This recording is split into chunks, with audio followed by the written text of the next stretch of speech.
When gunshots erupted outside the downtown courthouse, terrified bystanders scattered in every direction, desperately seeking cover.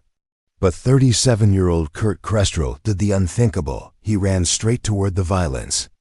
On the blood-stained pavement lay Officer Andrea Corvale, clutching her wounded shoulder as crimson pooled beneath her uniform. No one dared approach the active scene, but Kurt charged forward without hesitation, his loyal golden retriever, Ranger, racing beside him through the chaos. What happened next left the entire police department speechless and brought hardened officers to tears. The single father's split-second decision to risk everything for a stranger would expose a web of corruption that reached the highest levels of city government. But it was Ranger's incredible actions captured on security cameras from 3 different angles that would restore an entire community's faith in both courage and loyalty. This is the story of how one man's selfless act and his dog's unwavering devotion changed everything forever. Before we jump back in, tell us where you're tuning in from. And if this story touches you, make sure you're subscribed, because tomorrow, I've saved something extra special for you. Kurt Kestrel never imagined that an ordinary Tuesday morning would transform him from a forgotten widower into a local hero whose story would inspire an entire city. At 37, this soft-spoken carpenter had built his life around 2 fundamental pillars: his 9-year-old daughter Emma and his woodworking shop nestled in the heart of downtown Millbrook's historic district. The weathered hands that now crafted custom furniture and restored antique pieces told the story of a man who had learned to find beauty in broken things. Standing just over 6 feet tall with sandy, brown hair that refused to stay properly combed, and gentle hazel eyes that held depths of quiet strength, Kurt possessed the kind of steady presence that drew people to him without him ever trying. His face bore the lines of someone who had smiled through pain, weathered storms, and emerged stronger but gentler. A small scar above his left eyebrow served as the only visible reminder of his years in service, though he rarely spoke of those days anymore. 3 years had passed since pneumonia stole his wife Rachel from their small family. 3 years since he had held her hand in the sterile hospital room as her breathing grew shallow and finally stopped. She had been the light of their world, a kindergarten teacher whose laughter could fill any room and whose patience seemed infinite. Rachel had possessed an extraordinary gift for seeing potential in everyone she met, especially in Kurt during those early days when he struggled to adjust to civilian life after his discharge. After her funeral, Kurt had made a conscious decision to retreat from the world, channeling all his energy into raising Emma and building his furniture business. The transition from structured military life to the chaos of single parenthood had been jarring, but Emma's resilience and Rachel's memory had given him purpose. He traded his uniform for sawdust-covered work clothes and found unexpected peace in the rhythm of sanding, measuring, and creating something lasting with his hands.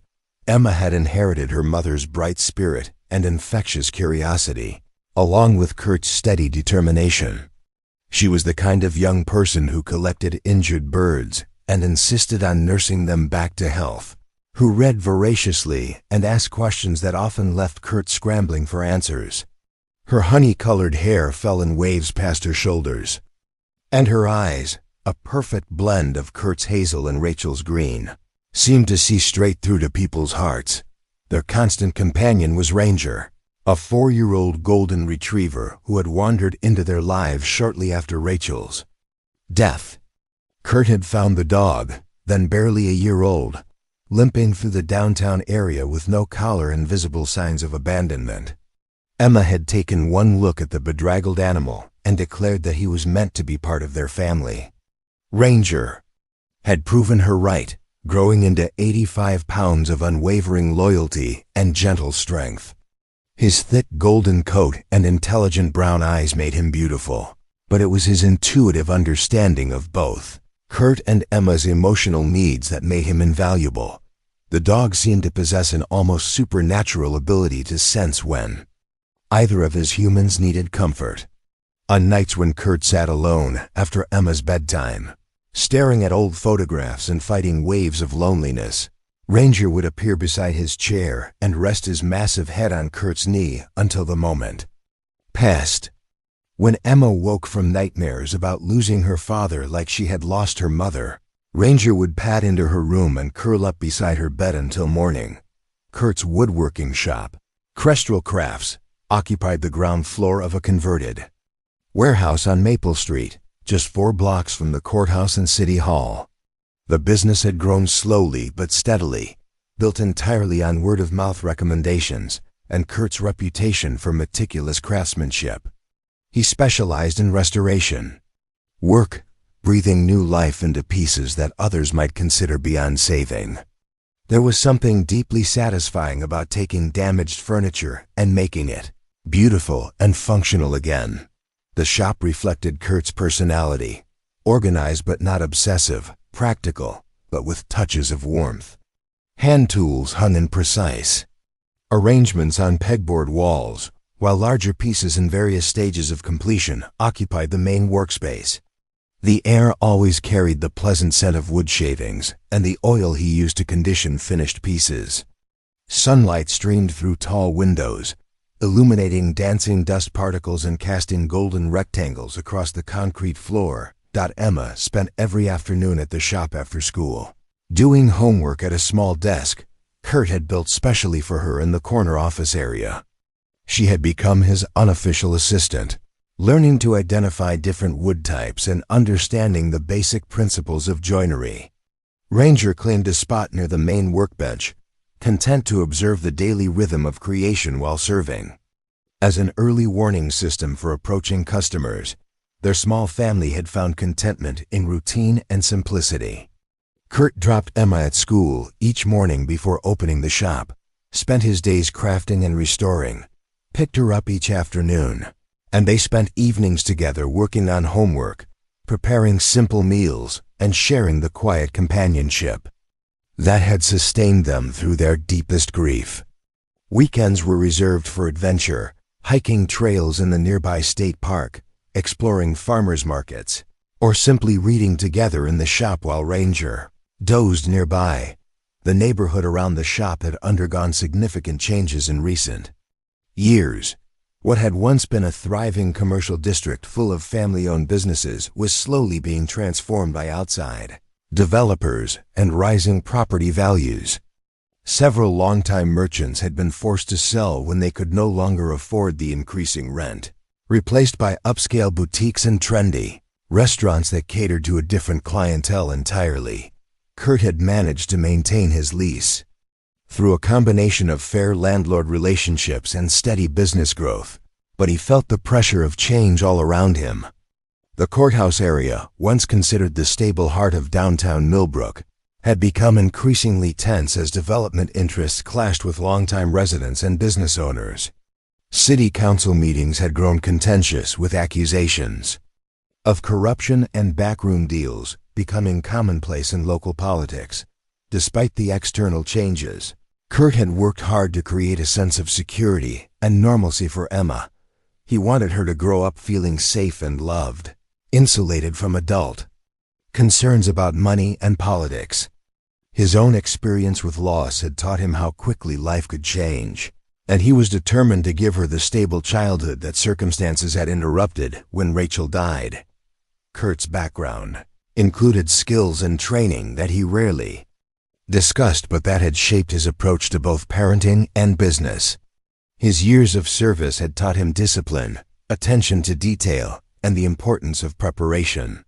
He had learned to assess situations quickly, to remain calm under pressure, and to prioritize the safety of others above his own comfort. These qualities served him well in civilian life, though he had consciously chosen to focus on creation rather than destruction, on building rather than defending. The transition from uniformed service to small business ownership had not been easy, but Rachel's support and encouragement had made all the difference. She had believed in his vision of creating something lasting and beautiful, of using his hands to build rather than tear down. After her death, Continuing the work they had planned together became a way of honoring her memory while providing for Emma's future. Tuesday morning arrived with the kind of crisp, autumn air that made downtown Millbrook feel alive with possibility. Kurt had developed a routine over the 3 years since Rachel's death, one that provided structure and comfort for both him and Emma. Their day began at 6:30 when Ranger's internal clock triggered his gentle but insistent wake-up routine, padding between their bedrooms until both humans were stirring. Emma emerged from her room with characteristic enthusiasm, her hair a tangle of honey-colored waves that would require significant negotiation before it resembled anything close to neat. She had inherited Rachel's ability to wake up fully alert and ready to engage with the world, a trait that both amazed and occasionally exhausted Kurt, who needed at least 2 cups of coffee before achieving basic functionality. Their breakfast routine was a carefully orchestrated dance that maximized efficiency while maintaining the relaxed atmosphere Kurt was determined to preserve. Emma handled feeding Ranger and setting the table while Kurt prepared their standard weekday meal, scrambled eggs, toast, and fresh fruit when available. She chattered constantly throughout the process, sharing dreams from the night before, concerns about upcoming school assignments, and random observations about everything from cloud formations to the behavior of the neighborhood cats. Kurt listened with the focused attention that Rachel had taught him was one of the greatest gifts a parent could offer. He asked questions, provided gentle guidance, and occasionally redirected conversations that threatened to make them late for school. These morning exchanges had become precious to him, a daily reminder of the intelligent, compassionate young person Emma was becoming despite the challenges life had thrown their way. Preparing and narrating this story took us a lot of time. So, if you are enjoying it, subscribe to our channel. It means a lot to us. Now back to the story. The walk to Millbrook Elementary took exactly 12 minutes at Emma's preferred pace, which included stops to examine interesting rocks, greet familiar dogs, and wave to shop owners who were opening their businesses for the day. Ranger accompanied them partway, turning back at the corner where Kurt's gentle command released him to return home and begin his self-appointed patrol of the shop area. Emma's school sat in the heart of the historic district, a red brick building that had educated generations of Millbrook residents. Kurt appreciated the stability and tradition the school represented, though he sometimes worried about budget cuts and changing educational priorities that seemed to value test scores over the kind of creative thinking and emotional development that Rachel had championed in her own teaching. After delivering Emma to her classroom with their customary hug and reminder about after-school pickup, Kurt walked back through the downtown area to open Crestral Crafts. The morning air carried the sense of coffee from the nearby cafe, fresh bread from the bakery, and the faint smell of wood smoke from early fires in residential areas. These familiar fragrances had become associated in his mind with fresh starts and daily possibilities. The shop occupied a corner space with large windows that invited natural light and allowed passers-by to observe his work in progress. Kurt had deliberately designed the layout to be welcoming, with completed pieces displayed near the windows and the actual workspace visible but organized. He believed that people enjoyed seeing craftsmanship in action, and the transparency helped build trust with potential customers who might be considering commissioning custom work. His current project was a dining room table commissioned by a young couple who had recently purchased their first home. They had brought him a photograph of a family heirloom that had been damaged beyond their ability to repair, hoping he could create something similar. Kurt had spent weeks selecting the perfect walnut lumber, allowing it to acclimate to his shop's temperature and humidity levels. Before beginning the careful process of milling and joinery, the work required patience and precision, qualities that Kurt had developed through years of practice and necessity. Each cut had to be exact, each joint perfectly fitted, each surface smoothed to silk-like perfection. There was something deeply meditative about the process, a rhythm that connected hymn to generations of craftsmen who had worked with similar tools and techniques. The repetitive motions of planning, sanding, and finishing created a kind of moving meditation that helped quiet the constant low-level anxiety that had become his companion. Since Rachel's death, Ranger returned from escorting Kurt and Emma, settling into his preferred spot near the main workbench where he could observe both the work in progress and monitor the street outside. The dog had appointed himself as the shop's unofficial greeter, rising to investigate each customer who entered while maintaining a perfectly calibrated balance between friendliness and protective awareness. The morning's first customer was Mrs. Orville, an elderly woman who lived in one of the apartments above the shops along Maple Street. She had inherited a rocking chair from her grandmother and wanted Kurt's opinion about whether restoration was possible or advisable. Kurt examined the piece carefully, running his hands along the worn wood and testing the stability of various joints. The chair was definitely salvageable, though it would require significant work to restore both its structural integrity and its appearance. Kurt explained the process honestly, including his estimated timeline and cost, while emphasizing that the piece's sentimental value made the investment worthwhile.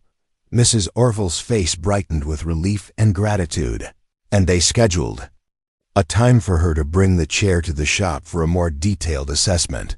These interactions represented what Kurt loved most about his business, the opportunity to help people preserve pieces that held emotional significance while practicing the craft that brought him satisfaction and purpose.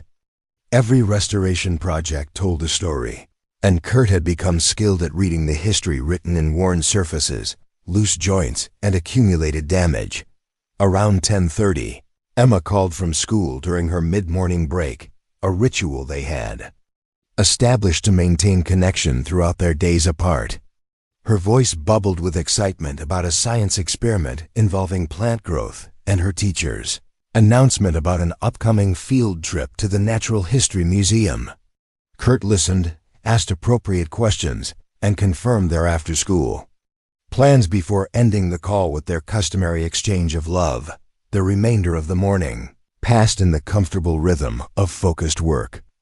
Kurt made significant progress on the dining table's leg joints, a complex process that required multiple test fittings and minute adjustments to achieve the perfect blend of strength and beauty. Ranger dozed nearby, occasionally lifting his head to track the sounds of passing pedestrians or delivery trucks.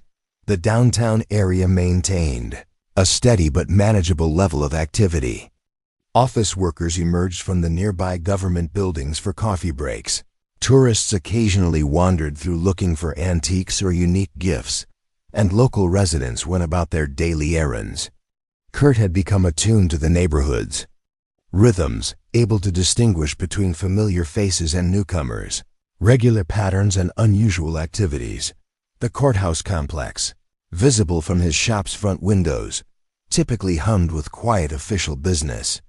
Lawyers, clerks, and citizens came and went with purposeful efficiency, conducting the mundane but essential work of local government. Police officers occasionally passed by on routine patrols, and Kurt had developed nodding acquaintanceships with several who regularly walked beats in the downtown area.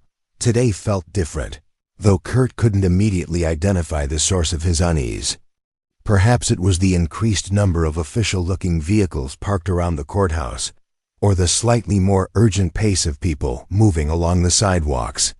Maybe it was simply his own heightened awareness, the hyper-vigilance that occasionally surfaced without warning, a legacy of experiences he preferred not to examine too closely. Ranger seemed to sense something as well.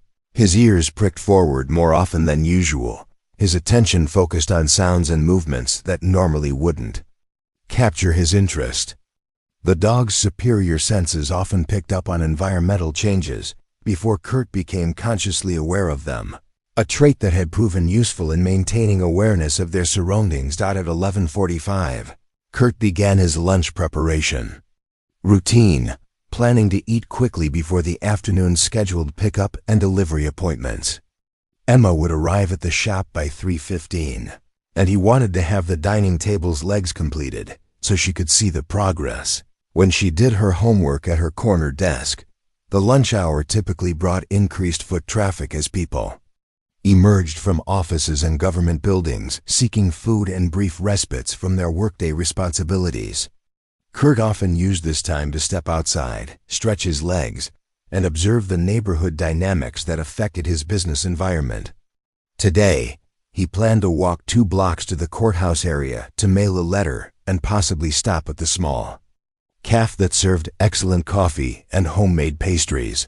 This routine decision to venture beyond his immediate shop area would prove to be the choice that changed everything, though Kurt had no way of knowing that as he tidied his workspace and called Ranger to his side for their midday walk.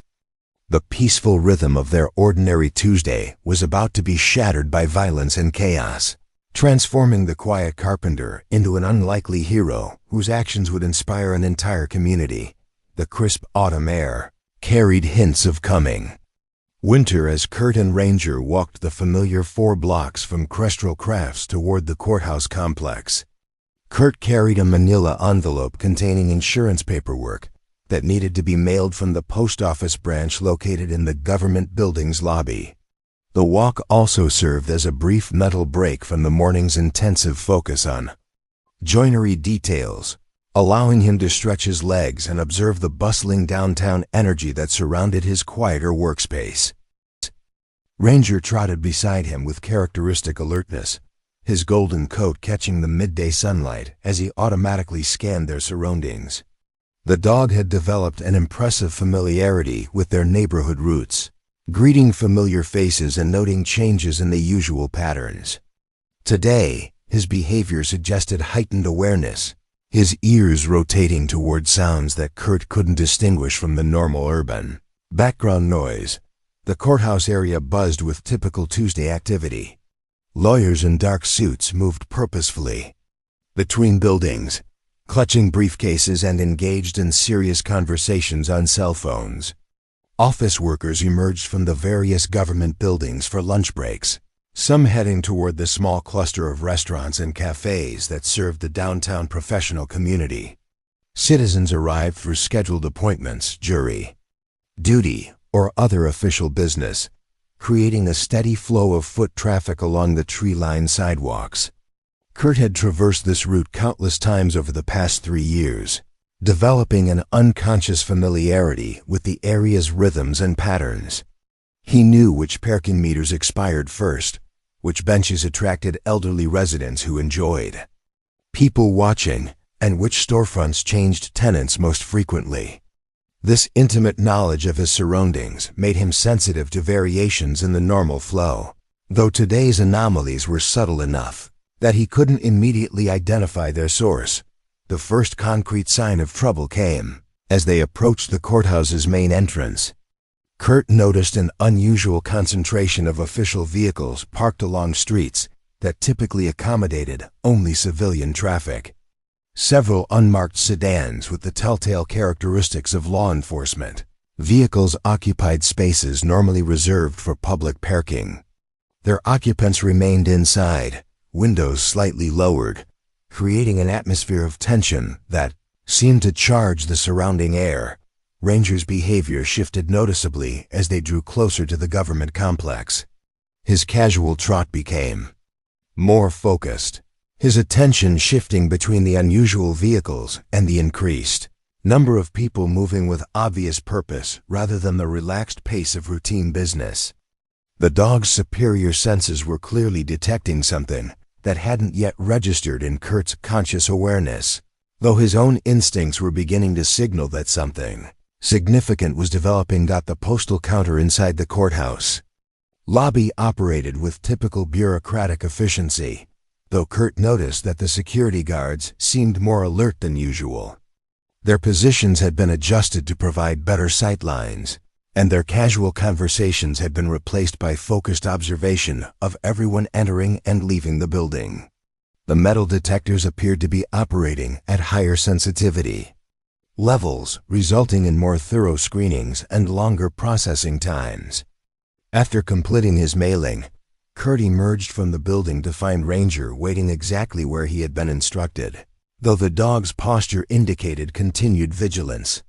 As they prepared to begin their return walk to the shop, Kurt's attention was drawn to a commotion developing near the courthouse's east entrance, where a crowd seemed to be gathering around someone or something that wasn't immediately visible. The initial sounds were confusing rather than alarming: raised voices, rapid footsteps, the squawk of radio communications that suggested official activity rather than emergency. Kurt's first instinct was to avoid whatever situation was developing, to take an alternate route back to his shop that would keep him and Ranger clear of what appeared to be some kind of official proceeding or demonstration. That instinct was overruled by the sharp crack of gunfire that split the air like a whip, followed immediately by screams and the unmistakable sounds of panic. The crowd that had been gathering near the courthouse entrance suddenly exploded outward, people running in all directions as they sought cover and escape routes. The organized flow of downtown pedestrian traffic transformed instantly into chaos as terror replaced routine. Kurt's response was immediate and automatic. His hands moved to grip Ranger's collar, both to control the dog and to maintain contact with him as they assessed their options. His eyes swept the area, cataloging potential threats, escape routes, and the positions of other people who might need assistance. The skills that had lain dormant for years suddenly emerged with crystal clarity, transforming the mild-mannered carpenter into someone capable of rapid tactical assessment. A second gunshot, followed quickly by a third, eliminated any doubt about the seriousness of the situation. Kurt could see muzzle flashes coming from the courthouse's east side, though the shooter's exact position remained unclear due to the architectural features and landscaping that provided cover. People continued to flee in panic, some stumbling and falling in their haste to escape, creating additional hazards as the situation deteriorated. Through the chaos, Kurt's attention was drawn to a figure lying motionless on the concrete plaza, between two large planters that normally served as decorative elements. The person appeared to be wearing a uniform, though distance and the movement of fleeing crowds made identification difficult. What was unmistakably clear was that whoever had fallen was not getting up, and the expanding pool of dark liquid beneath them suggested serious injury. Ranger pressed against Kurt's leg, his body tense with readiness for whatever action his human might decide to take. The dog's training and instincts had prepared him to respond to crisis situations, though his primary focus remained on Kurt's safety and the execution of whatever commands might be necessary. His brown eyes remained fixed on Kurt's face, waiting for direction while his ears tracked the continuing sounds of chaos and confusion. More gunshots erupted from the courthouse area, at least 6 in rapid succession, suggesting either multiple shooters or someone with considerable ammunition and the willingness to use it. The sounds echoed off the surrounding buildings, making it difficult to determine exact locations or the number of people involved. Emergency sirens began to wail in the distance, indicating that law enforcement and medical personnel were responding, though their arrival would take precious minutes. Kurt found himself facing a decision that crystallized everything he valued and believed in.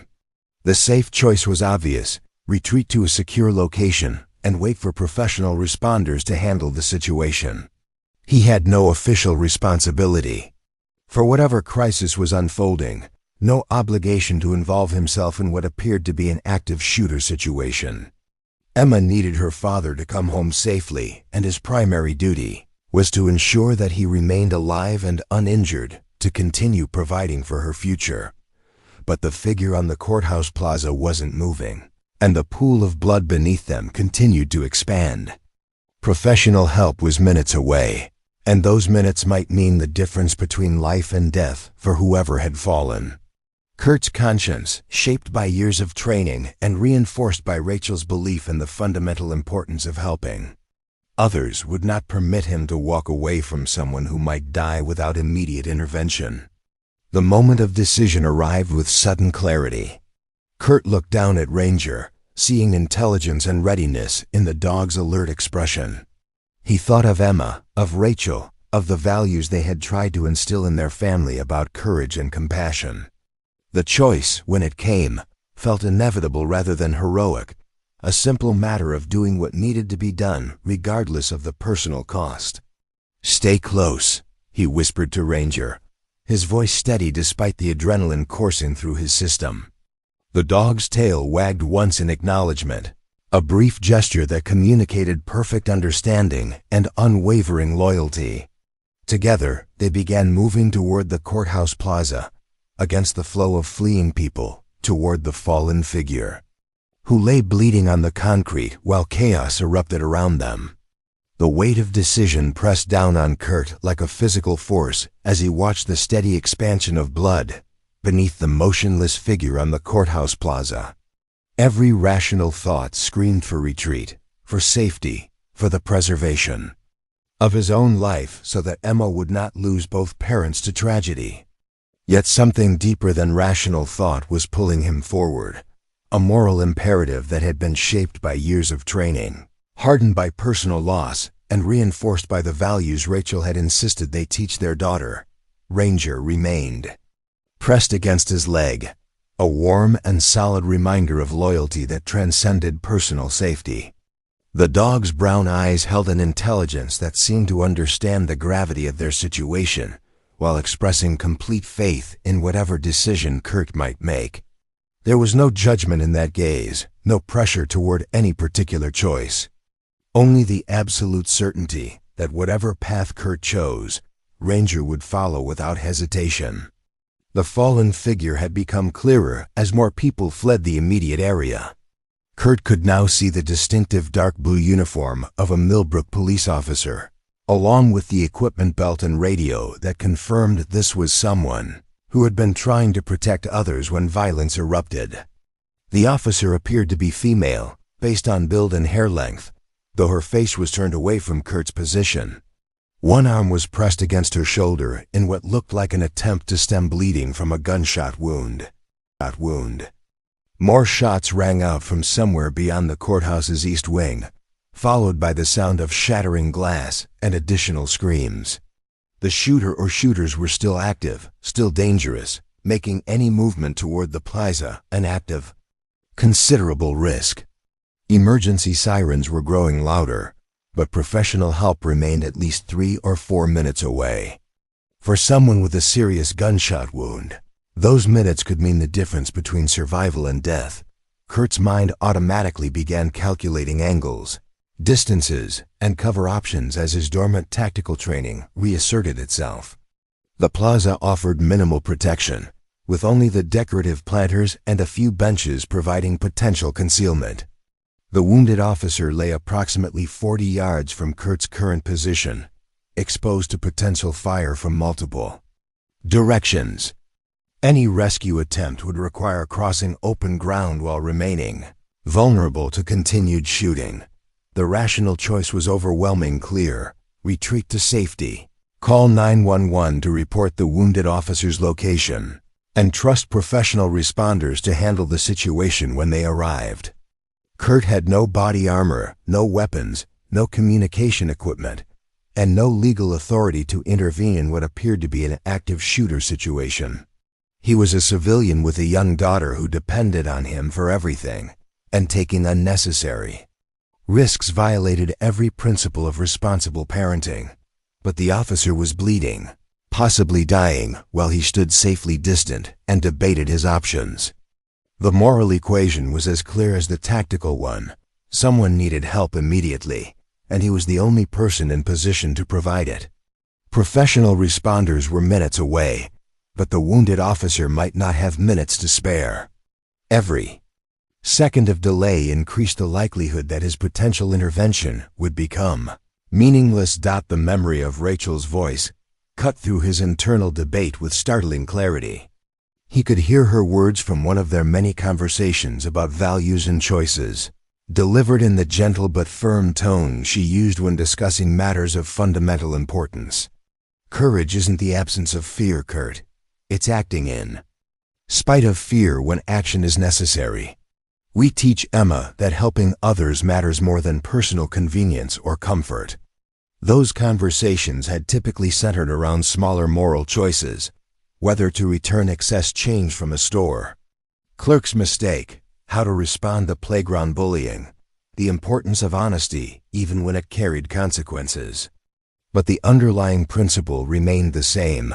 When faced with a choice between self-interest and helping others, the right path was usually clear, even when it wasn't easy. Kurt looked down at Ranger again, drawing strength from the dog's unwavering presence. "What do you think, boy?" he whispered, though he already knew the answer.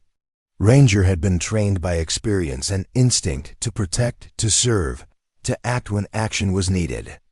The dog's entire being was oriented toward loyalty and service, qualities that had made him an essential part of their small family's healing process. The decision, when it finally crystallized, felt less like a choice than like an acknowledgement of inevitability. Kurt simply could not walk away from someone who was bleeding and defenseless, regardless of the risks involved. Emma had lost her mother to circumstances beyond anyone's control, but she would not lose her father to moral cowardice. If something happened to him during a rescue attempt, at least she would know that he had died trying to help someone, rather than abandoning them to save himself. "We're going to help her," Kurt said quietly to Ranger, his voice carrying a calm certainty that surprised him. The dog's tail wagged once in acknowledgement, and Kurt could swear he saw approval in those intelligent brown eyes. They had crossed a threshold together, moving from observers to participants in whatever tragedy was unfolding around them. Kurt began moving toward the plaza with the steady, purposeful gait that had once carried him through much more dangerous terrain. His eyes continuously scanned for threats while his mind cataloged potential cover positions and escape routes. Ranger matched his pace perfectly, staying close enough to respond to commands while maintaining his own awareness of their surroundings. Sounds of chaos continued to echo around them, more sirens approaching from multiple directions, the occasional crack of gunfire, shouted commands that suggested law enforcement was beginning to establish a perimeter. People continued to flee past them, most too focused on their own escape to notice two figures moving against the general flow of evacuation. As they drew closer to the wounded officer, Kurt could see that she was conscious but clearly in distress. Her face was pale with blood loss, and her breathing appeared labored. One hand pressed against a shoulder wound, while the other reached weakly toward a service weapon that had fallen several feet away. Her eyes tracked Kurt's approach with a mixture of hope and confusion, as if she couldn't quite believe that someone was moving toward her rather than away from the danger. "I'm here to help," Kurt called out when he was close enough to be heard over the background noise. "I have medical training." This was only partially true. His background included basic combat first aid, but nothing approaching professional medical expertise. However, those skills were considerably better than nothing, and confidence in his voice might help keep the officer calm while he assessed her condition. Ranger reached the officer first, positioning himself between her and the direction from which the gunfire had originated. The dog's protective instincts had kicked in completely, and he was now treating the wounded woman as part of his pack, someone to be defended regardless of personal cost. His alert posture and ready stance would provide early warning of any approaching threats while Kurt focused on medical assessment and treatment. The officer's name tag identified her as a Corvale, and her age appeared to be early 30s based on facial features that were currently tight with pain and stress. Blood had soaked through her uniform shirt around the shoulder area, though the wound appeared to be in the upper chest or shoulder region rather than center mass. This was potentially survivable with proper treatment, though she was clearly losing blood at a rate that required immediate intervention. "Officer Corvale, I'm Kurt," he said as he knelt beside her, his voice calm and reassuring despite the chaos continuing around them. "I'm going to take a look at your wound and see what we can do to help. Can you tell me where else you're hurt?" Her response was weak but coherent. "Just the shoulder, I think." Bullet went through the vest gap. This was actually encouraging news, as it suggested the wound might have missed major organs, while still causing significant bleeding that needed to be controlled. Kurt quickly assessed their immediate situation. They were still exposed to potential gunfire. Emergency responders were approaching but not yet on scene, and the officer needed medical attention that exceeded his capabilities. Their best chance was to stabilize her condition enough to survive until professional help arrived, then ensure that help could find them quickly when it became available. "Ranger, watch," Kurt commanded, and the dog immediately shifted into high alert mode. His attention focused on potential threats while his positioning provided some physical screening for Kurt's medical efforts. Together, they had committed fully to this rescue attempt, and now their success would depend on skill, luck, and the hope that help would arrive before the situation deteriorated further. Kurt's hands moved with practiced efficiency as he assessed Officer Corvale's wound, his dormant medical training surfacing through years of civilian life like muscle memory that had never truly faded. The bullet had indeed found the gap between her vest's protective panels, creating a through-and-through wound in her upper shoulder that was bleeding heavily but appeared to have missed major arteries. Her pale complexion and rapid breathing indicated shock setting in, but her eyes remained focused and responsive. "What's your first name?" Kurt asked as he pressed his jacket firmly against the entry wound, using conversation to keep her conscious while applying direct pressure to control the bleeding. His voice carried the calm authority that had once helped wounded soldiers focus on survival rather than panic. "Andrea," she managed, wincing as he adjusted the pressure. There were 3 of them. They came out of the courthouse service entrance. "I was responding to reports of suspicious activity." Her words came in short bursts, interrupted by controlled breathing that suggested she was fighting to maintain composure despite significant pain. Ranger remained in his protective stance, his attention divided between monitoring their surroundings and occasionally glancing back to ensure Kurt was safe. The dog's ears rotated constantly, tracking sounds that might indicate approaching threats or the arrival of backup. His presence provided both early warning and psychological comfort, a familiar anchor in the midst of chaos. The gunfire had moved to a different area of the courthouse complex, though the sounds suggested the shooters were still active and dangerous. Kurt could hear police sirens growing closer, but the responding units would need time to establish perimeter security and assess the situation before they could safely approach wounded personnel. Andrea's condition couldn't wait for a completely secure scene. "I need to move you to better cover," Kurt explained, gesturing toward a concrete planter about 15 feet away that would provide protection from multiple angles. "Can you help me get you there, or do I need to carry you?" Andrea tested her mobility carefully, discovering that her legs were functional despite the shoulder wound. "I can move with help," she decided, though Kurt could see the effort required to maintain that level of control. Her determination reminded him of other wounded personnel he had known, people who refused to surrender to their injuries even when circumstances appeared overwhelming. Moving Andrea to cover required careful coordination to maintain pressure on her wound while supporting her weight and watching for potential threats. Ranger automatically adjusted his position to provide screening during their vulnerable transition, his body language indicating complete readiness to respond to any developing situation. The 15-foot movement felt like a marathon, with every step potentially exposing them to renewed gunfire. The concrete planter provided significant improvement in their tactical situation, offering protection from the courthouse complex while maintaining sightlines toward the approaching emergency vehicles.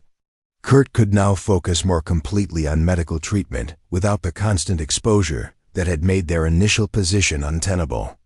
Andrea's breathing was becoming more labored, indicating that shock was progressing despite his efforts to control the bleeding. "Tell me about your family," Kurt said, working to keep her conscious and focused while he fashioned a more effective pressure bandage from his shirt.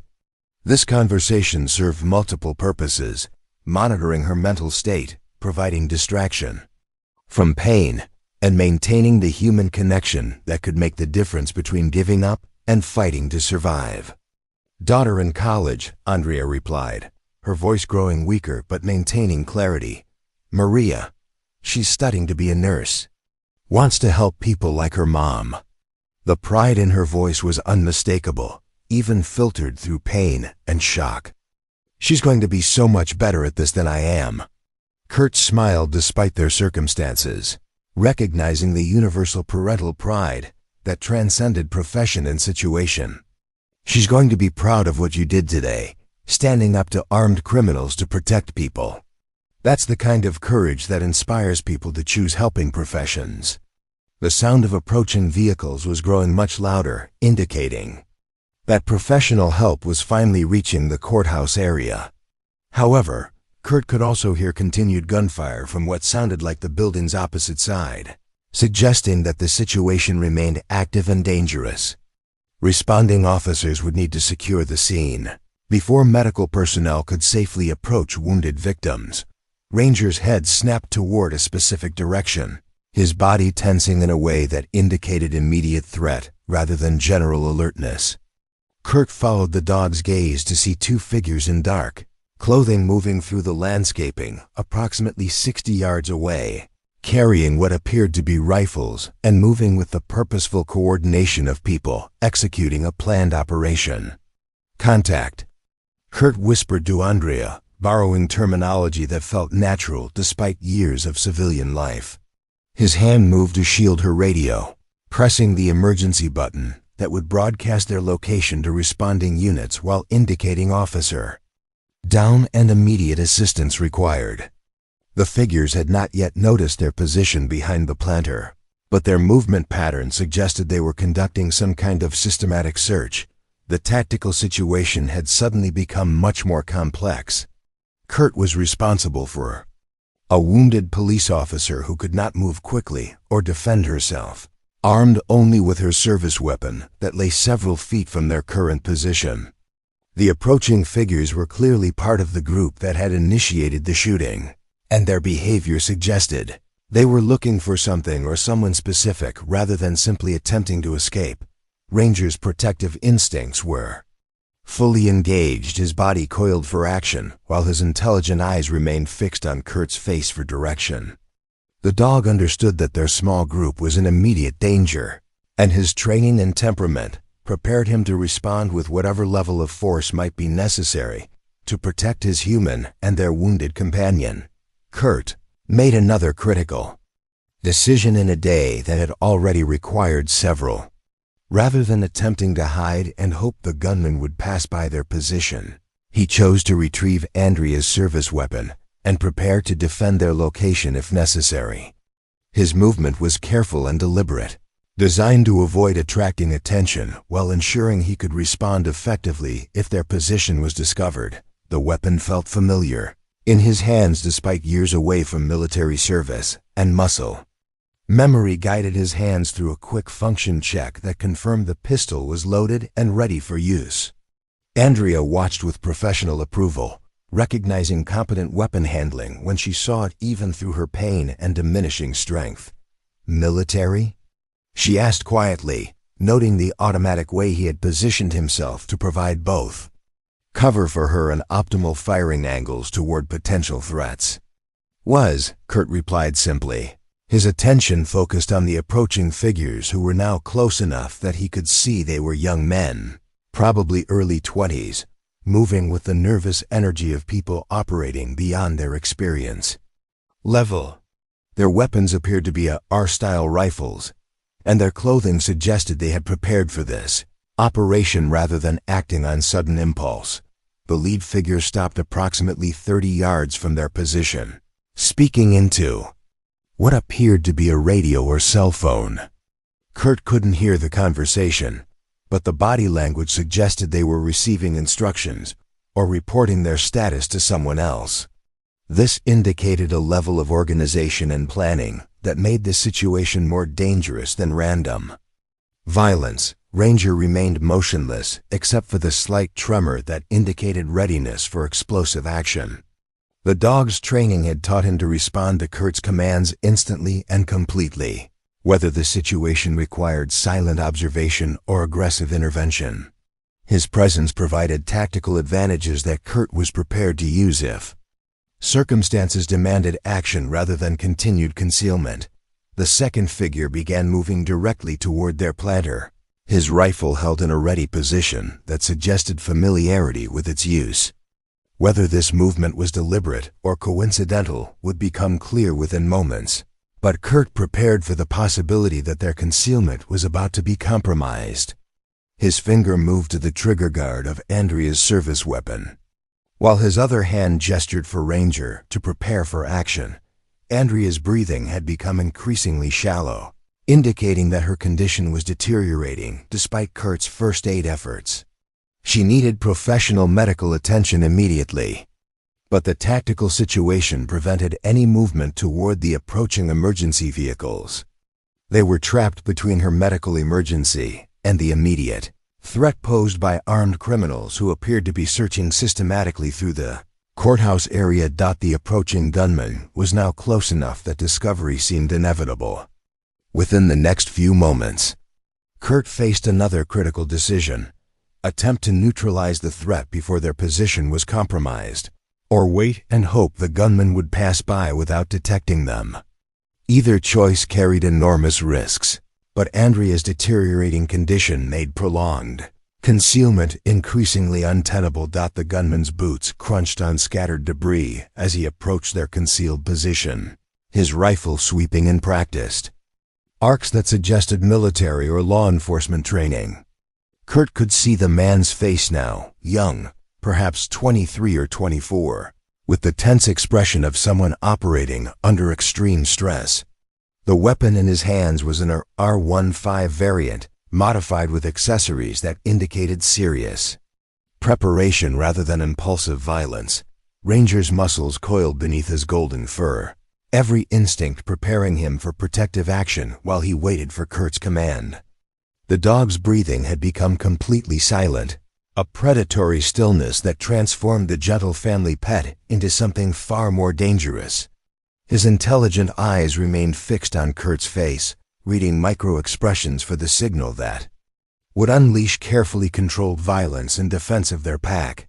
Andrea's condition was deteriorating rapidly despite Kurt's first aid efforts. Her skin had taken on a grayish pallor that indicated severe blood loss, and her breathing had become shallow and irregular. The makeshift pressure bandage was helping, but she needed professional medical intervention within minutes or the wound that should have been survivable would become fatal. Kurt could feel her pulse becoming weaker beneath his fingers as he maintained pressure on the injury. The approaching gunman stopped less than 10 feet from their position, his radio crackling with urgent communications that Kurt couldn't quite make out. The young man's behavior suggested he was receiving specific instructions, probably from whoever was coordinating this operation from a remote location. His responses were brief and tense, confirming positions and status reports that indicated a level of organization that made this situation more dangerous than random violence. Position 3 clear, moving to final sweep. The gunman reported into his radio, his voice carrying the nervous energy of someone operating beyond his comfort zone. His movement pattern suggested he was conducting a systematic search rather than random patrol, looking for something or someone specific among the chaos of the courthouse complex. Kurt made his decision with the cold calculation that had once kept him and his unit alive in far more dangerous circumstances.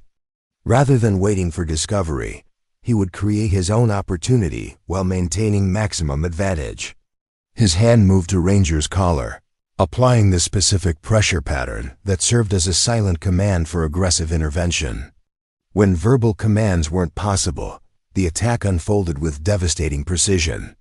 Ranger exploded from concealment like a golden missile, 85 pounds of muscle and determination launched at the gunman's weapon arm.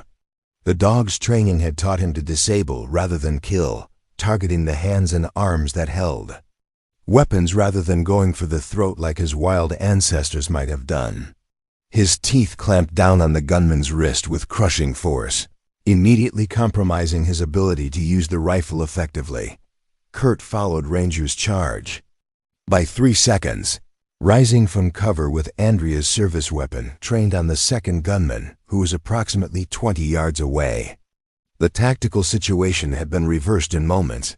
Instead of being hunted, Kurt had become the hunter, using surprise and Ranger's attack to seize initiative from criminals, who had expected to maintain complete control. The gunman in Ranger's jaws screamed in pain and terror, his rifle clattering to the concrete as he tried desperately to shake off the dog's relentless grip. Ranger's attack was controlled, but devastating, designed to disable without killing while maintaining pressure until commanded to release. The man's attempts to strike the dog with his free hand were ineffective against Ranger's size and determination. "Drop your weapon," Kurt commanded the second gunman, his voice carrying the unmistakable authority of someone prepared to use lethal force if necessary. A young man's face showed shock and confusion as their planned operation suddenly collapsed into chaos they hadn't anticipated. His rifle wavered between Kurt and his wounded companion, indecision paralyzing him at that critical moment. The sound of approaching sirens had become overwhelming, indicating that professional responders were finally reaching the courthouse complex in significant numbers. Kurt could see emergency vehicles surrounding the area, their flashing lights creating a strobing effect that added to the surreal atmosphere of violence and chaos. Help was finally arriving, but the immediate tactical situation still required resolution. "I said drop it," Kurt repeated, adjusting his aim to center mass while keeping the weapon sights aligned precisely. His military training had taught him to shoot only when necessary, but to shoot effectively when circumstances demanded action. The second gunman's hesitation was creating a dangerous standoff that could deteriorate rapidly if not resolved. Ranger maintained his grip on the first gunman's wrist, his powerful jaws preventing any attempt to retrieve the dropped rifle, while his weight kept the man off balance and unable to coordinate effective resistance. The dog's eyes remained alert for additional threats while his primary focus stayed on disabling the immediate danger to his pack. The second gunman finally made his choice, throwing his rifle to the ground and raising his hands in surrender. The relief on his face was obvious as he stepped back from the weapons, his body language indicating complete submission rather than continued resistance. Kurt could see that both criminals were young men, probably early 20s, whose preparation had not extended to dealing with determined resistance from an unexpected source. "Ranger, release," Kurt commanded, and the dog immediately loosened his grip while maintaining a watchful position over the wounded gunman. Blood flowed from puncture wounds where Ranger's teeth had penetrated, but the injuries were designed to disable rather than cause permanent damage. The gunman clutched his injured wrist while examining bite marks that would require medical attention but weren't life-threatening. Kurt quickly secured both rifles, moving them well away from the subdued criminals while keeping Andrea's service weapon ready for use if the situation changed. His movements were efficient and practiced, reflecting training that had taught him to control scenes rapidly and completely. The tactical advantage was now entirely in his favor, though Andrea's condition remained his primary concern. "Officer down, 2 suspects in custody," Kurt called toward the approaching emergency vehicles, his voice carrying clearly across the courthouse plaza. He could see uniformed officers beginning to establish a perimeter while emergency medical technicians prepared to respond once the scene was declared secure. Professional help was finally close enough to make a difference. Andrea's eyes had closed, though her breathing continued with the shallow rhythm that indicated she was still fighting to maintain consciousness. Kurt resumed his position beside her, checking her pulse while maintaining visual contact with the subdued gunman. Her condition had stabilized somewhat during the brief confrontation, possibly because the elimination of immediate threat had allowed her body to focus on survival rather than combat readiness. The first responding police units arrived with tactical precision, officers moving in coordinated patterns that indicated proper training and preparation.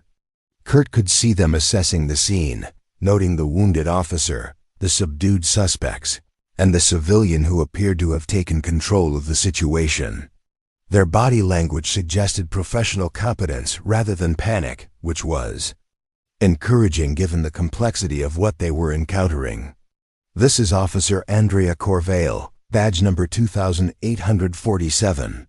Kurt called to the approaching officers, using his hand to gesture toward her position while keeping the service weapon pointed safely away from everyone present. "Gunshot wound to the upper shoulder, significant blood loss, needs immediate medical attention. 2 suspects secured, weapons clear and safe." Ranger remained in position near the subdued gunman, his alert posture indicating continued readiness for action, while his calm demeanor showed that he considered the immediate threat neutralized. The dog's behavior had returned to protective rather than aggressive, though his positioning ensured that any attempt by the criminals to retrieve weapons or escape would be immediately detected and countered. Emergency medical technicians finally reached Andrea's position, their professional assessment confirming Kurt's improvised treatment while implementing more advanced care protocols. 4 fluids, proper pressure bandages, and oxygen support began addressing the blood loss and shock that had threatened her life during the long minutes when professional help couldn't safely approach. "You did good work," the lead EMT told Kurt, as they prepared Andrea for transport to the hospital. "Your first aid probably saved her life. She would have bled out if you hadn't maintained pressure on that wound." The professional validation meant more to Kurt than he expected, confirming that his decision to risk everything for a stranger had been justified by the outcome. As Andrea was loaded onto a stretcher, her eyes opened briefly and focused on Kurt's face. "Thank you," she whispered, her voice barely audible over the sound of medical equipment and emergency vehicles. "Emma is lucky to have you as a father." Her knowledge of his daughter's name surprised him until he realized they must have discussed his family during the first aid treatment, though he couldn't remember specific conversations through the adrenaline and focus of the rescue. The scene around them was transforming from chaos to organized emergency response as additional officers arrived and began processing the crime scene. Kurt found himself surrounded by law enforcement personnel who were asking questions, taking statements, and trying to understand exactly what had occurred during the courthouse shooting. Ranger pressed against his leg, providing emotional support. During the transition from action to aftermath, Kurt's hands began to shake slightly as the adrenaline subsided, a normal physiological response that he recognized from previous experiences with combat stress. The immediate danger was over. Andrea was receiving proper medical care, and the criminals were in custody. Their mission had been successful, though Kurt was beginning to realize that their involvement in this incident was far from finished. The transformation from hero to suspect began so gradually that Kurt initially missed the subtle shift in how the responding officers were treating him. What had started as professional gratitude for his assistance in securing the scene slowly evolved into something that felt more like interrogation than debriefing. The questions became more pointed, the tone more suspicious, and Kurt found himself being separated from Ranger, despite his protests that the dog had been instrumental in stopping the attack. Detective Raymond Valdez arrived on scene 45 minutes after the shooting, his silver hair and weathered face suggesting decades of experience with violent crime investigations. At 52, Valdez had built his reputation on methodical casework and an instinctive suspicion of convenient explanations. His pale blue eyes studied the courthouse plaza with the calculated assessment of someone who had learned to question every detail of seemingly obvious situations. "So let me understand this correctly," Valdez said as he reviewed the preliminary reports while standing near the concrete platter where Kurt had treated Andrea. "You just happened to be in exactly the right place at exactly the right time to Rescue Officer Corvale. You just happened to have military training that allowed you to disarm 2 suspects. And your dog just happened to be trained well enough to attack on command and disable an armed criminal. Kurt felt the first stirrings of unease as he recognized the implication underlying Valdez's questions. I was mailing insurance papers at the courthouse post office. I walked outside and heard gunshots. I saw Officer Corvale bleeding and decided to help. Everything else followed from that decision. Valdez nodded slowly, his expression revealing nothing about whether he found this explanation credible. Military training, you said. What branch and what years? His tone suggested these details were being verified against official records rather than accepted at face value. Army, 6 years, discharged honorably in 2018, Kurt replied, providing information that would be easily confirmed through personnel records. I served 2 deployments overseas, received training in combat first aid and small unit tactics. Nothing that thousands of other veterans don't have. The detective's questions continued for another 20 minutes, covering Kurt's current employment, his reason for being downtown, his knowledge of the courthouse layout, and his familiarity with local law enforcement procedures. Each query felt reasonable individually, but collectively they suggested an investigation that treated Kurt as a potential participant rather than a helpful bystander. Ranger had been secured in a police vehicle, despite Kurt's repeated explanations that the dog was essential emotional support for his daughter and posed no threat to anyone except criminals. The separation felt deliberately punitive, designed to increase Kurt's stress level and make him more likely to reveal information that might contradict his initial statements. Kurt recognized the technique from his own training, though experiencing it as a target rather than a practitioner was profoundly uncomfortable. We're going to need you to come to the station for a more detailed statement, Valdez informed him as crime scene technicians continued processing evidence around the courthouse plaza. This is standard procedure for any civilian involved in a shooting incident. We'll also need to hold your dog pending evaluation of his role in the incident. The request sounded reasonable, but Kurt understood that it was actually a politely worded command rather than an optional invitation. His status was shifting from witness to person of interest, a change that reflected suspicions he couldn't fully understand. The successful rescue of Andrea and capture of 2 criminals should have been cause for gratitude rather than suspicion. The ride to the police station provided Kurt with time to consider the developing situation from law enforcement's perspective. A civilian with military training had appeared at exactly the right moment to rescue a wounded officer during what appeared to be a planned attack on the courthouse. His actions had been heroic but also highly convenient, suggesting either remarkable coincidence or advanced knowledge of events. Lieutenant Sarah Hendricks, the watch commander who greeted Kurt at the station, possessed the kind of professional demeanor that revealed nothing about her personal thoughts or feelings. Her brown hair was pulled back in a regulation bun that emphasized sharp cheekbones and intelligent green eyes that seemed to catalog every detail of his appearance and behavior. At 38, she had earned her rank through solid investigative work and an ability to remain objective even in politically sensitive cases. Mr. Krustrel, we appreciate your cooperation in helping us understand what happened today. Hendricks began as she escorted him to an interview room that smelled of stale coffee and industrial disinfectant. I want to assure you that you're not under arrest, but we do need to document your involvement in this incident thoroughly. The interview room was deliberately austere, designed to create psychological pressure that might encourage fuller disclosure from subjects who had something to hide. Gray walls, fluorescent lighting, and uncomfortable metal chairs created an atmosphere that suggested official consequences for anyone who might be less than completely truthful.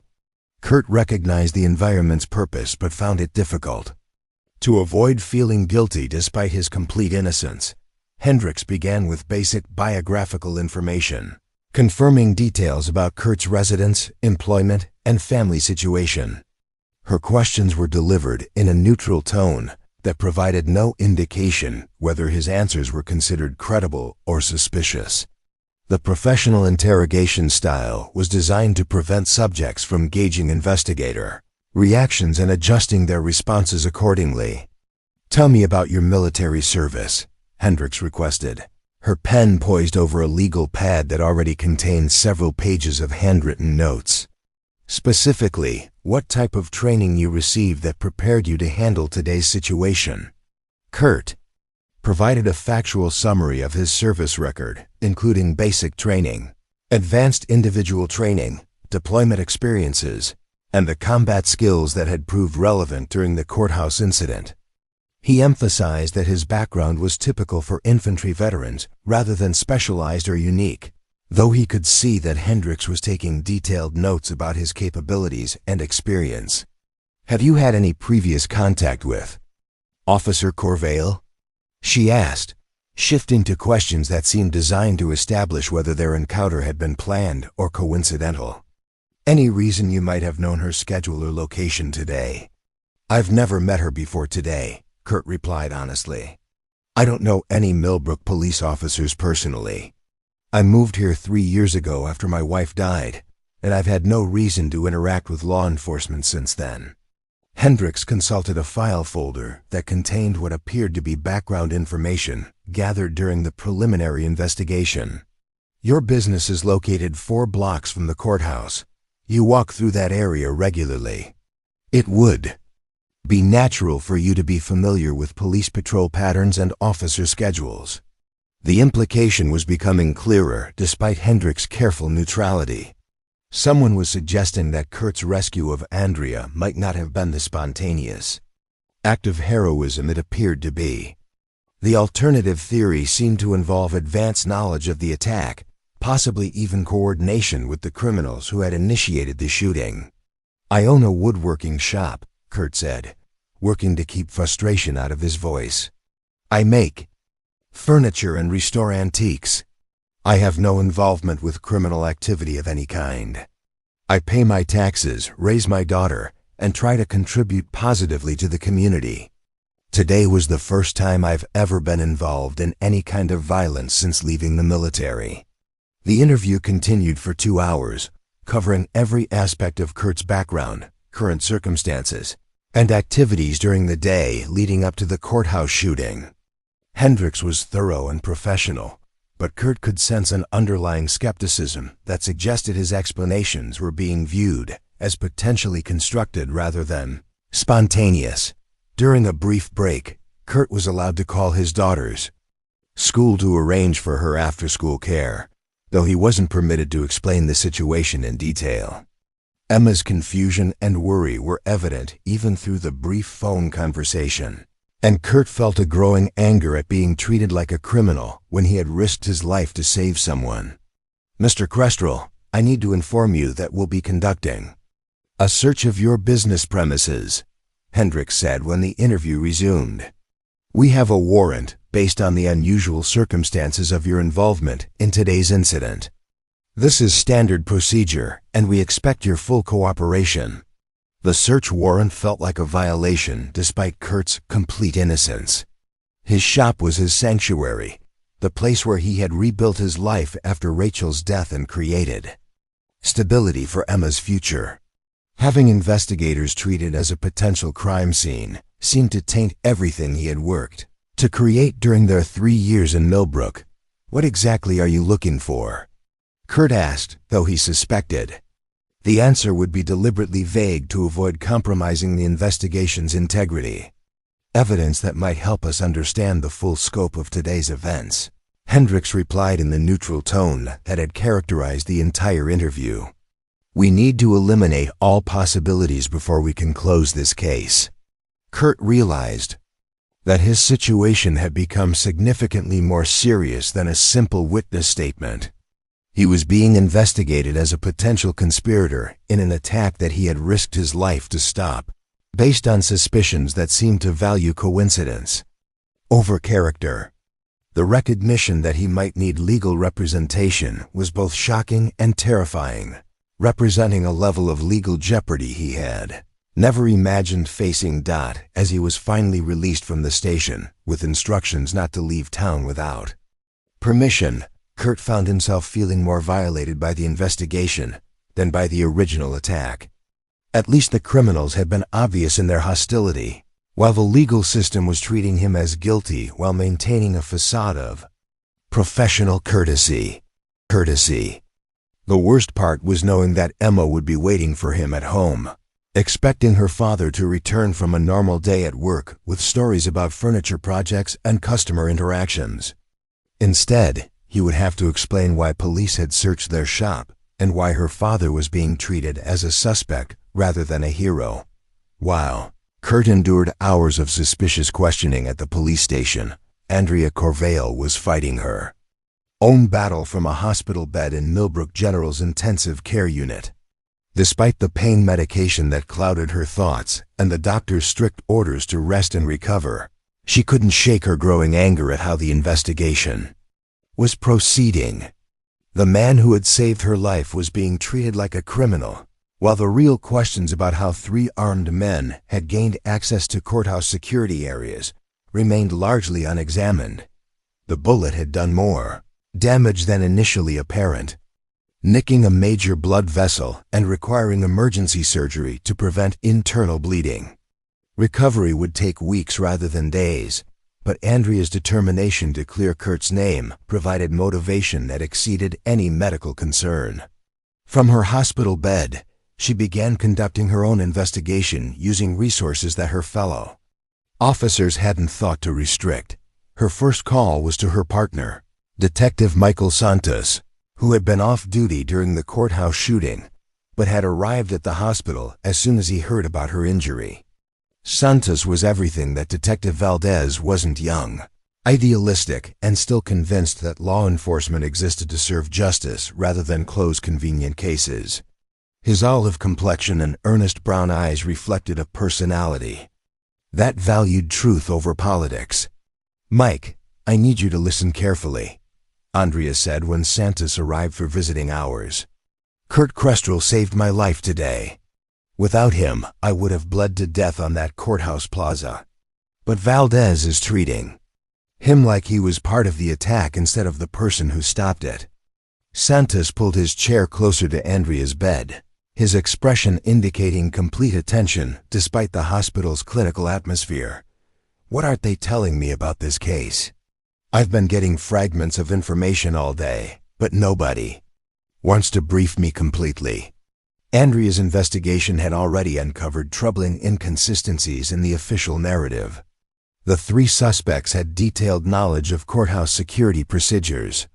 They knew which entrances weren't monitored, which areas had camera blind spots, and exactly when shift changes occurred. That information isn't available to random criminals. The implications were serious enough that Santos immediately understood why Andrea was concerned. Someone inside the system had provided intelligence that enabled the attack, and that same someone might be directing suspicion toward Kurt to prevent deeper investigation of the real conspiracy. "Have you seen the search warrant for Kestrel's business?" Andrea asked, handing Santos a copy that her police contacts had provided despite regulations about sharing active investigation materials. "Look at the probable cause statement." Santos read the document carefully, his expression growing increasingly troubled as he absorbed the weak justification for treating Kurt as a suspect. "This is thin, even for Valdez. Suspicious proximity to criminal activity and unusual tactical knowledge describe half the veterans in this city. There's nothing here that suggests actual wrongdoing." Andrea had reached the same conclusion through her own analysis of the available evidence.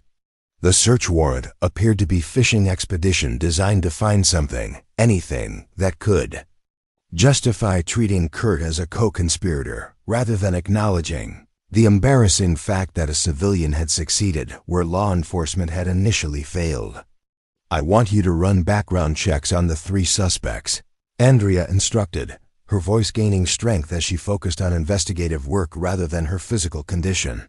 Real background checks, not the surface-level stuff that gets filed in arrest reports. Find out who they know, where they've been, and most importantly, where they might have gotten their information about courthouse security.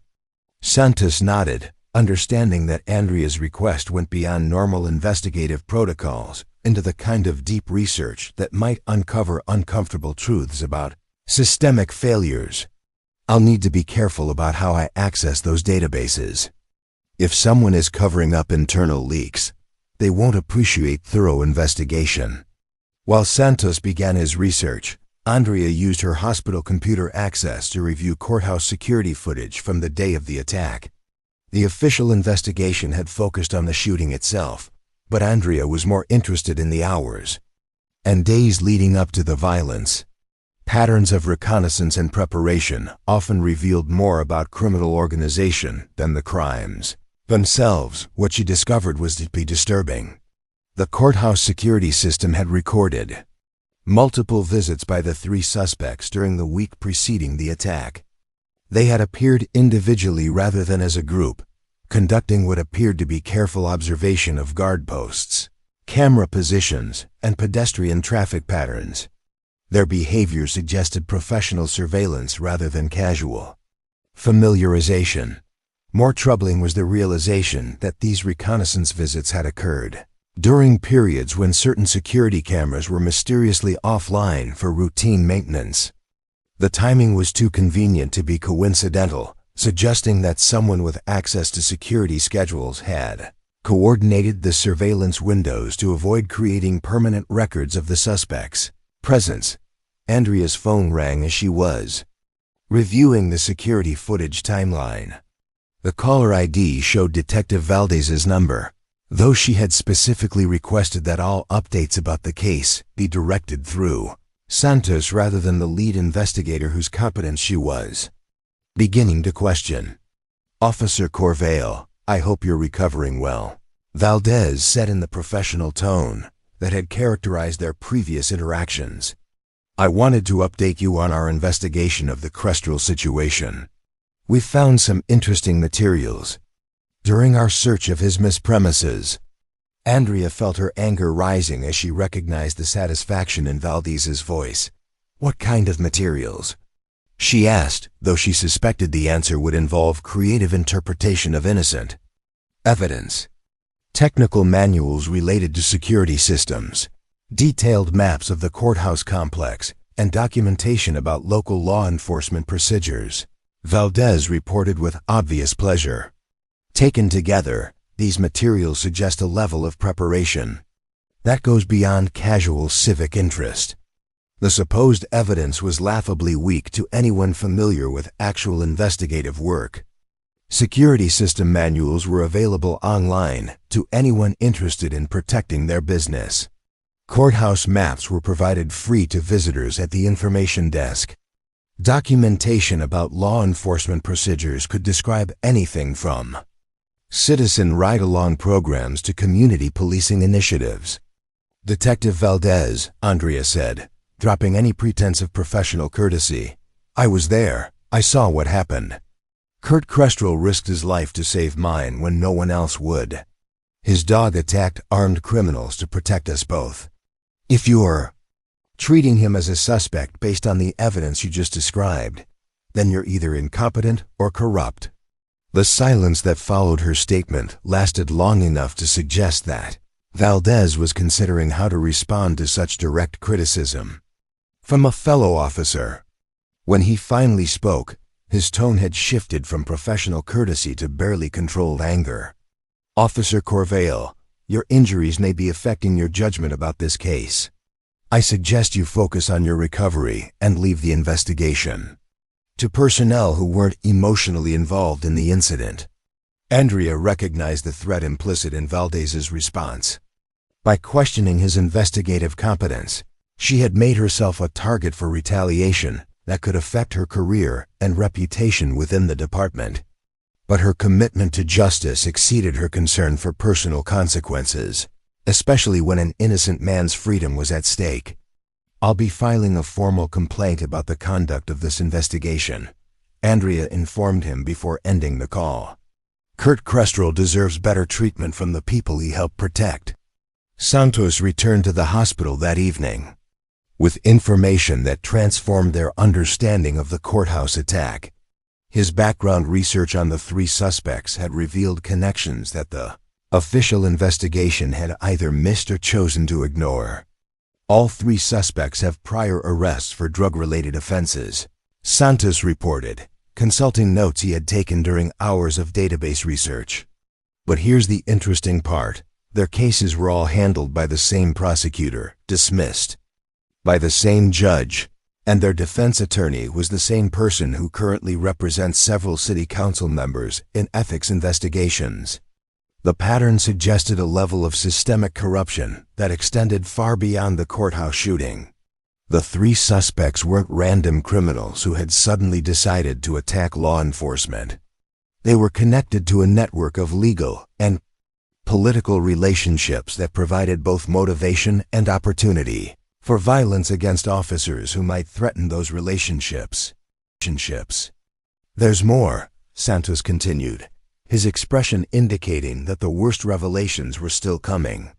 "The defense attorney, Martin Blackwood, has been under federal investigation for money laundering and conspiracy charges. His client list reads like a directory of everyone currently under investigation for municipal corruption." Andrea understood immediately why someone would want to direct attention away from the real conspiracy behind the courthouse attack. If the three suspects were connected to broader corruption networks, their capture and interrogation posed serious threats to powerful people whose illegal activities had previously operated without interference. "Kurt Kestrel isn't a suspect," Andrea realized aloud. "He's a scapegoat. Someone needs this investigation to focus on him instead of the real criminals who planned and funded this attack." The recognition that they were fighting more than incompetent investigation but actual conspiracy made their task more difficult, but also more urgent. An innocent man was being railroaded to protect guilty parties whose crimes extended far beyond the courthouse shooting.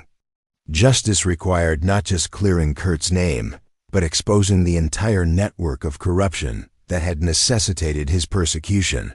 Andrea looked at Santos with the determination that had carried her through years of difficult cases and dangerous situations. "We're going to prove Kurt's innocence and expose whoever is really behind this attack. But we're going to have to be very careful about who we trust and how we proceed." The investigation had become a race against time and politics, with Kurt's freedom hanging in the balance, while powerful interests worked to ensure that the real criminals escaped accountability. But Andrea had allies, resources, and most importantly, the truth on her side. The breakthrough came at 3 a.m, when Detective Santos discovered a digital trail that connected the courthouse attack to a corruption network far more extensive than anyone had imagined. Working from Andrea's hospital room with laptop computers and secure access to federal databases, they had spent 18 hours following financial records, communication logs, and legal documents that painted a picture of systematic criminal enterprise operating within Millbrook's government infrastructure. Santos looked exhausted, but triumphant as he turned his laptop screen toward Andrea's hospital bed. "I found the smoking gun," he announced, his voice carrying the satisfaction of an investigator who had finally assembled the crucial pieces of a complex puzzle. Martin Blackwood wasn't just representing the courthouse shooters as individual clients. He was coordinating their activities as part of a larger operation to eliminate threats to his other clients' criminal enterprises. The evidence was compelling and comprehensive. Bank records showed payments from Blackwood's law firm to the three suspects in the weeks preceding the courthouse attack. Phone records revealed extensive communications between Blackwood and Detective Valdez, including calls made immediately before and after the shooting. Most damning of all, encrypted email messages recovered from Blackwood's server described Andrea as a problem that needed permanent resolution due to her investigation of municipal corruption cases. "Andrea, you weren't randomly targeted," Santos explained as she reviewed the financial documents on his screen. "Your investigation into city council bid rigging and evidence room discrepancies was getting too close to exposing Blackwood's money laundering operation. The courthouse attack was specifically designed to eliminate you before you could testify in federal court next month." The scope of the conspiracy was staggering. Blackwood had been using his position as defense attorney to coordinate criminal activities ranging from drug trafficking to municipal contract fraud. City officials, police personnel, and judicial staff had all been compromised through a combination of bribes, blackmail, and threats. The courthouse attack represented an escalation to murder when other forms of intimidation had failed to stop. Andrea's investigation. Andrea felt a cold fury building as she understood how thoroughly she had been betrayed by colleagues she had trusted with her life. Valdez knew about the attack in advance, she realized, the pieces finally falling into place. That's why he was so eager to blame Kurt. He needed a scapegoat to prevent investigation of the real conspiracy. Santos nodded grimly, his research having uncovered Valdez's financial connections to several of Blackwood's criminal enterprises. Valdez has been feeding information to Blackwood for at least 2 years. Case files, evidence locations, witness statements, surveillance schedules, everything that would help criminals avoid prosecution or eliminate threats to their operations. The revelation explained why Andrea's surveillance of drug trafficking operations had consistently failed to produce arrests despite solid intelligence. It explained why evidence had disappeared from storage facilities and why witnesses had suddenly become unwilling to testify in cases she had built carefully over months of investigation. She had been fighting corruption while one of her own colleagues was sabotaging her efforts from within. "We need to move fast," Andrea said, reaching for her cell phone despite the pain that movement caused in her recovering shoulder. "If Valdez realizes we're onto him, he'll destroy evidence and warn his co-conspirators.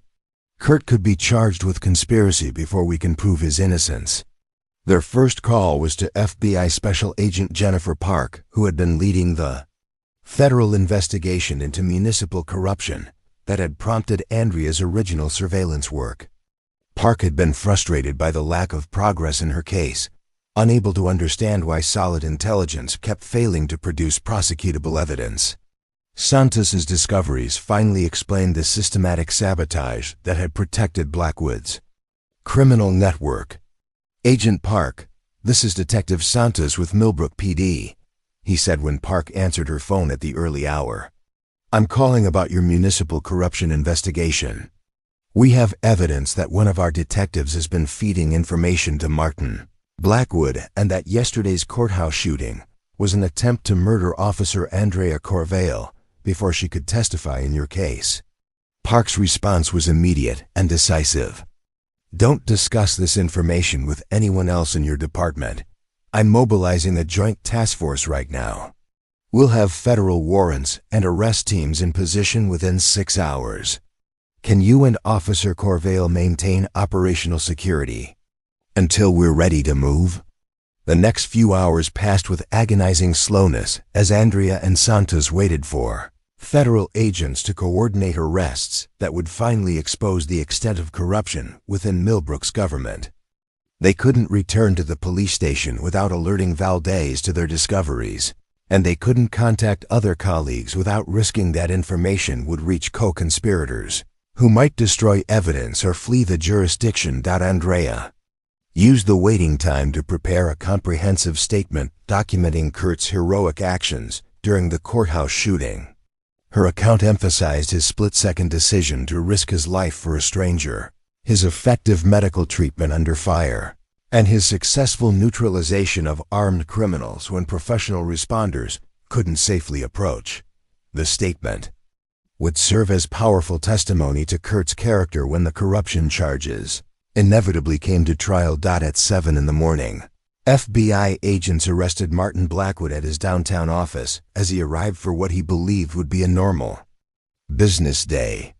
Simultaneous raids on his home, law firm, and storage facilities produced computers, financial records, and communications that documented years of criminal coordination with corrupt officials throughout Millbrook's government structure. Detective Valdez was arrested at the police station an hour later, his shocked expression suggesting he had never imagined that his criminal activities would be discovered. Federal agents also arrested 2 city council members, a courthouse clerk, and an evidence room supervisor whose cooperation had been essential to the corruption network's operation. Lieutenant Hendricks, who had conducted Kurt's interrogation under Valdez's direction, was not charged with criminal activity but faced internal investigation for her failure to question obviously weak evidence against an innocent man. Her professional reputation would never recover from her role in nearly prosecuting someone whose only crime had been heroic intervention to save a police officer's life. Kurt was formally notified of his complete exoneration by Special Agent Park, who personally delivered the news to his woodworking shop, along with an official apology from the FBI and Millbrook Police Department. The federal investigation had conclusively proven that Kurt had no knowledge of the courthouse attack, and that his intervention had been spontaneous heroism rather than coordinated criminal activity. Mr. Kestrel, I want to personally apologize for the treatment you received from law enforcement personnel, who should have been thanking you instead of investigating you, Park said as she returned his confiscated property and arranged for Ranger's immediate release from impoundment. Your actions during the courthouse shooting were heroic by any standard, and you deserve recognition rather than suspicion. Ranger's reunion with Kurt was emotional for both man and dog. The golden retriever's enthusiastic greeting, confirming that their bond had not been damaged by the forced separation. Kurt could see that Ranger had been well cared for during his impoundment, but the dog's obvious relief at being reunited with his family demonstrated the stress that their separation had caused. Emma's reaction to her father's vindication was pure joy mixed with righteous anger at the officials who had doubted his integrity. I knew Daddy was a hero, she declared to anyone who would listen. Bad people tried to make him look bad, but good people figured out the truth. The news media coverage of the corruption scandal and Kurt's exoneration transformed him from suspected criminal to celebrated hero within 24 hours. Local television stations broadcast security footage of his rescue of Andrea, emphasizing Ranger's fearless attack on armed criminals and Kurt's selfless medical treatment under fire. National news outlets picked up the story as an example of everyday courage, triumphing over systematic corruption. Kurt found the media attention uncomfortable but appreciated the opportunity to set the record straight about his motivation and actions. I didn't think about being heroic, he told reporters who gathered outside his shop. I saw someone who needed help, and I couldn't walk away. Anyone with basic decency would have done the same thing. The federal trial of Martin Blackwood and his co-conspirators became a sensation that exposed years of criminal activity and systematic betrayal of public trust. Andrea's testimony about the attack and subsequent investigation was compelling. Evidence of how far the conspiracy had been willing to go to protect their illegal enterprises. Kurt's account of his rescue efforts provided dramatic contrast between criminal selfishness and heroic sacrifice. Blackwood received a life sentence for conspiracy to commit murder, racketeering, and money laundering. Detective Valdez was sentenced to 35 years for corruption, conspiracy, and accessory to attempted murder. The city council members and other officials received sentences ranging from 10 to 20 years, their careers and reputations destroyed by their participation in the criminal enterprise. The convictions triggered massive reforms in Millbrook's government structure, including new oversight procedures for law enforcement, enhanced transparency requirements for city contracts, and federal monitoring of evidence handling protocols. The corruption scandal had been so extensive that rebuilding public trust would require years of demonstrated integrity from newly elected and appointed officials. For Kurt, The vindication meant more than legal exoneration. It meant that Emma could be proud of her father's actions without any shadow of doubt or suspicion. The recognition that he had risked everything to save a stranger confirmed the values that Rachel had helped instill in their family, values that would guide Emma as she grew into adulthood. The courage Kurt had shown during the courthouse shooting was matched by his dignity during the false accusations that followed. He had maintained his integrity while facing the possibility of imprisonment, trusting that truth would eventually prevail over corruption and conspiracy. His faith in justice had been rewarded, but more importantly, he had demonstrated to Emma that doing the right thing was worth any personal cost. As the legal proceedings concluded and media attention began to fade, Kurt found himself looking forward to returning to the quiet life he had built around family and craftsmanship. The recognition and awards were gratifying, but what mattered most was the knowledge that he had acted with honor when tested by circumstances beyond his control. 7 months after the courthouse shooting, downtown Millbrook had transformed into something Kurt barely recognized. The corruption scandal had initially shaken the community's faith in local government, but the dramatic exposure of criminal conspiracies had also created opportunities for genuine reform and renewal. New leadership committed to transparency and accountability had begun rebuilding public trust, while federal oversight ensured that the systemic failures that enabled corruption would not be repeated. Kurt's woodworking shop had become an unexpected beneficiary of the community's desire to support the man who had risked everything to save a police officer's life. Kestrel Crafts now operated with a 6-month waiting list for custom furniture projects, as grateful citizens brought their business to the hero who had restored their faith in everyday courage. The financial security that had once seemed elusive was now firmly established, allowing Kurt to plan for Emma's future with confidence rather than constant worry. The shop itself had expanded into the adjacent storefront, creating space for a teaching workshop where Kurt offered free woodworking classes to veterans and at-risk youth. These programs served the dual purpose of sharing valuable skills while providing therapeutic outlets for people dealing with trauma or transition difficulties. The sound of sanders and hand planes had been joined by conversations and laughter as the space evolved from solitary craft workshop into community gathering place. Emma had appointed herself as the shop's unofficial tour guide, eagerly showing visitors the furniture pieces her father had created while explaining the techniques and tools involved in traditional woodworking.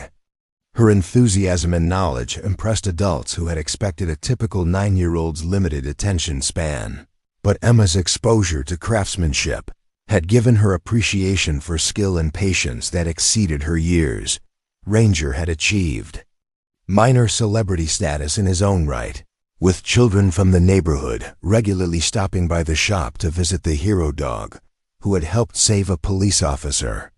The golden retriever accepted the attention with characteristic grace, though he remained most content when all 3 members of his human family were together in the shop's warm, sawdust-scented environment. Andrea's recovery from her gunshot wound had progressed ahead of medical predictions, aided by her determination to return to active duty and testify in the corruption trials that had consumed much of the winter. The physical therapy sessions that rebuilt strength in her injured shoulder had been accompanied by psychological healing as she processed the betrayal by colleagues she had trusted with her life. Her investigation into municipal corruption had, made her a valuable asset to federal agencies working to prevent similar scandals in other jurisdictions. Andrea found herself traveling frequently for conferences and training programs, sharing her experience with law enforcement personnel who were learning to recognize and combat corruption within their own departments. The work was challenging but rewarding, giving broader purpose to the trauma she had endured. Despite her demanding professional schedule, Andrea had become a regular presence in Kurt and Emma's daily routine. What had begun as grateful visits to thank her rescuer had evolved into something much deeper as their shared experience of trauma and recovery created bonds that transcended simple friendship. Their relationship had developed slowly and naturally, built on mutual respect, shared values, and the recognition that they had found in each other something precious that neither had expected to discover again. Emma had been the first to recognize what was developing between her father and Andrea, approaching the situation with the directness that characterized her personality in all matters. "Daddy, you smile differently when Andrea visits," she had observed during one of their evening conversations. "It's the same way you smiled when you looked at pictures of Mommy, but less sad." Kurt had been surprised by his daughter's perceptiveness, though he realized that Emma's emotional intelligence had always exceeded her years. Rachel's death had forced Emma to develop sensitivity to adult emotions that most children her age never needed to acquire. Her approval of Andrea's growing presence in their lives was both blessing and relief for Kurt, who had worried about how Emma might react to another woman becoming important to their family. The relationship between Andrea and Emma had developed independently of Kurt's involvement, based on genuine affection and shared interests rather than obligation or politeness. Andrea's patient teaching of chess and card games had revealed Emma's strategic thinking abilities, while Emma's enthusiasm for books and learning had reminded Andrea of her own daughter Maria's intellectual curiosity during childhood. On a crisp spring evening in April, as they walked through downtown Millbrook's renovated historic district, Kurt found himself reflecting on how completely his life had changed since that Tuesday morning when gunshots had shattered his routine. The quiet existence he had built around grief and protection had expanded into something richer and more complex, filled with new relationships, responsibilities, and possibilities he had never imagined. Emma skipped ahead with Ranger, the two, exploring shop windows and greeting familiar faces with the confidence of people who belonged to a community that valued and protected them. Her resilience and adaptability continued to amaze Kurt, though he recognized that her strength came partly from knowing that her father would always fight to protect the people he loved. "I have something to tell you both," Andrea said as they paused near the courthouse plaza where a small memorial garden had been planted to honor victims of violence and the citizens who had helped them. Her voice carried excitement mixed with nervousness, suggesting news that would impact their carefully constructed family dynamic. Emma immediately gave Andrea her complete attention, while Kurt felt his protective instincts activate as he wondered what development might threaten their current happiness. The past year had taught him that life could change dramatically without warning, though he hoped that Andrea's announcement would bring positive rather than devastating news. "The FBI has offered me a position with their public corruption task force," Andrea explained, her hand finding Kurt's as she shared information that would affect all of their futures. "It would mean relocating to the regional office, but it would also mean working on cases that could prevent other communities from experiencing what happened here in Millbrook." Kurt felt immediate pride in Andrea's professional recognition, followed quickly by concern about what her career advancement might mean for their relationship. The federal position represented validation of her investigative skills and commitment to justice, but it also suggested geographic separation that could complicate their developing family bonds. "Where is the regional office?" Emma asked with the practical focus that characterized her approach to adult problems. "Portland," Andrea replied, her smile indicating that she had carefully considered the implications before sharing her news. "It's about an hour from here, close enough for daily commuting but far enough to provide fresh perspective on the work." Kurt realized that Andrea had been offered an opportunity to expand her impact on law enforcement while maintaining their relationship, a combination that seemed almost too good to be true after the challenges they had faced. Her success reflected the recognition that her experience with corruption investigations could benefit other communities facing similar threats to justice and accountability. "There's something else," Andrea continued, her nervousness returning, as she prepared to share information that would require more significant decisions from all of them. The position comes with excellent benefits, including family health insurance and education support. It's the kind of opportunity that could benefit all of us if we decided to build a future together. Emma's reaction was immediate and enthusiastic. "Are you asking Daddy to marry you?" she demanded with 9-year-old directness that eliminated any possibility of subtle romantic maneuvering. Andrea laughed, her tension dissolving into the kind of genuine happiness that had become increasingly common during their time together. "I suppose I am," she admitted, looking at Kurt with an expression that combined hope, love, and slight embarrassment at having her proposal intercepted by an impatient child. Kurt found himself smiling with the same difference that Emma had noticed. Months earlier, a joy that incorporated rather than replaced his love for Rachel. "I suppose we should make it official then," he replied, pulling both Emma and Andrea into an embrace that included Ranger when the dog decided that group hugs required his participation. The wedding took place 3 months later in the courthouse Plaza Memorial Garden, with Emma serving as maid of honor and Ranger as ring bearer with the ceremonial jewelry secured to his collar. Detective Santos officiated as an ordained minister, while FBI Special Agent Park and dozens of community members witnessed the union of two people who had found love through shared trauma and mutual commitment to justice. The ceremony was simple, but meaningful, emphasizing the values of courage, compassion, and commitment that had brought them together. Kurt's vows focused on Andrea's strength and integrity, while Andrea spoke about Kurt's willingness to risk everything for a stranger and the family that had embraced her as one of their own. Emma's role in the ceremony went beyond traditional maid of honor duties to include a brief speech about how her new stepmother had helped their family heal while honoring the memory of her biological mother. Her words brought tears to many attendees while demonstrating the emotional maturity that continued to impress adults who encountered her. As the small wedding party celebrated with dinner at a local restaurant, Andrea shared news that would complete their family expansion. "Kurt and Emma, I've been in contact with the adoption agency about a little boy named Timothy. He's 7 years old, lost his parents in a car accident last year, and he loves dogs and building things with his hands." Emma's excitement about becoming a big sister was immediately evident, while Kurt felt the familiar mixture of anticipation and protective concern that accompanied any expansion of their family circle.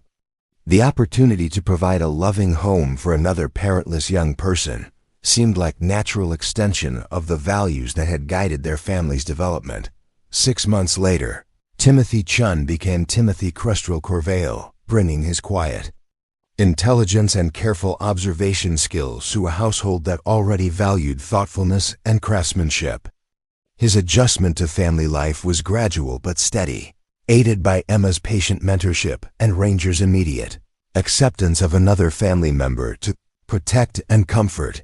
The expanded family had settled into new routines that accommodated Andrea's federal position, Kurt's growing business, Emma's academic achievements, and Timothy's gradual emergence from the protective shell that grief had created around his young personality.